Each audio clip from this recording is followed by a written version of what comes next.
Hey everyone, in this video, let's do a comparison of Sudowrite, Squibler, and Scrivener. In order to do so, here we are at Sudowrite.com and we're also at Squibler.io. And here we are at the literatureandlatte.com where you can download Scrivener, you can buy it, or you can download the free trial. Let's go ahead and start with Scrivener because it is different from the other two. With Scrivener, this is actually not an AI-based platform. This is more it's an app for writers, and it's an app that you can download to help you with your writing. It helps to format everything for you. It has a nice setup so that you can keep everything organized. You can have all your chapters and take notes and everything, all of that within the Scrivener app. So this is more so for writers who are not interested in using AI writing tools. They want to be able to handle it themselves, but you're also looking for a platform that helps you keep everything organized, and Scrivener is that app. So if you're interested in something like Scrivener, you can download that or you can purchase it. And it's a one-time cost of about $80, and then you have that for lifetime. You can also, you do a 30-day free trial of Scrivener. So if you want to try that out, by all means, head over to literatureandlatte.com and get started there. Let's go ahead and take a look at Squibler now. So with Squibler, you have your main page here. We have our project that we have created, and Squibler is in fact an AI-based writing platform. So you have on the left-hand side your different chapters. This is where you keep everything organized. And then in the middle here, you have where you're going to write your story. On the right-hand side is where you have your AI writer. And there's two ways of going about this. You have the auto and you have the guided. So with the auto, this pretty much you have to put your cursor in a specific place that you want it to start writing for you. And then you could just click this button here where it says write, and then Squibler is going to take everything that you've done at that point and try to create something that fits within the context of what it is that you've been doing. Or you can use the guided option, and with this you have more control. So you can specify exactly with to Squibler what it is that you want to write here. So generally speaking, this is what you're going to find more so than what you're going to use more so than anything. The auto, it's a good option, a good opportunity to basically clarify when it comes to AI writing.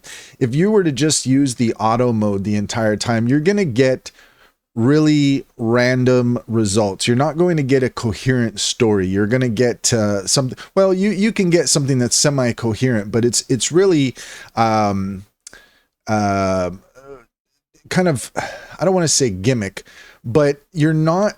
You can play around with it and you can have some fun with it, but I wouldn't expect that you're going to come out with like a completed novel. It just doesn't work that way. You have to have an idea. You have to have a direction in mind. And this is where you would want to use the guided mode. You can add your prompts here. You could specify different elements, the characters who might be speaking during a certain point. You can modify your elements over here, so you can add different characters, and you can then use that in your guided mode. You can specify which character is talking. You can create a list of your different characters. So you say, you know, these are all the different characters that are in my story. You can change the tone. You can change the narrative perspective. And the same thing with the auto mode. You want to make sure that you put your cursor in the right place, and then the right option should light up. We haven't put in a prompt yet, so that's why that's not here. Let's try something. There we go. So just by putting that in, then the right option lights up, and then you can have Squibler continue your narrative. So I would highly recommend, as I said, that you're not going to get good results if you don't have a plan in mind. And so see having an AI writing tool not so much as something that's going to write the story for you, but more so an editor that you have access to at all times, who's looking over your shoulder, but you're still the one who has to control the direction of the narrative. Now, if we look at Sudowrite, we have a very similar setup here.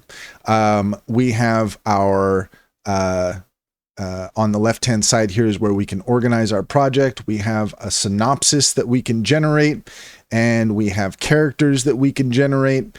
Here we have world building elements. We can change the locations where we are, and all of that kind of stuff goes into the results that you're going to get with Sudowrite. Now, what is the main reason why you might want to use one over the other? Well, I would say that it kind of comes down to pricing, and also it comes down to a trial. So with Sudowrite, you are given a little bit more in terms of a free trial. You have more time to play with, whereas with Squibler, it's fairly limited. You get 6,000 words per month, and once you reach that limit, then you won't be able to proceed from there. They do provide you a little bit of a trial to play around and try it out, but you really won't get too much out of it. Like if you're thinking that you're going to use the free trial and bang out a book real quick, it's not going to happen. Let's take a look at the pricing, and we can do a comparison on that. So with Squibler, you're looking at about $29 a month, and there's also a 3-day free trial. Now, as far as the 3-day free trial goes, I tried that out, and it does seem that that might be a little bit misleading, because you might have a 3-day free trial, but you also have a limit of 6,000 words. So that's something to take into consideration. But I could be wrong about that. It could be that you just have the 6,000 words when you get started. And then if you want to see what all the features are like with the pro version, then you can start the 3-day trial, but you are going to need to put in your information. So if we compare that with Sudowrite, then we're looking for the base subscription. It's going to be about $19 a month. And with the next tier up, you're looking at $29 a month, which is the same as Squibler, but they do offer a cheaper option for their subscription. So while you might find with both of them that they have their pros and cons, when it comes down to which one is more inviting in terms of its pricing model, I would say that goes to Sudowrite. It just kind of comes down to how much are they giving you for the free trial and how much is it for a subscription. The fact that they have the $19 a month subscription is just a little bit more of an open invitation. But again, if you are not interested in using AI and you're just looking for a tool that's going to help you with your writing, then this is where you might want to take a look at Scrivener. And that's all there is to it. If you found this video helpful, please leave a comment and like and subscribe, and don't forget to set your notifications for more helpful tips. Also, if you take a look at the link in the description, you will find a link to our link tree. There you'll find our top AI tool recommendations. Click on any of those links to get started. You'd be helping us out as well, and we would greatly appreciate it.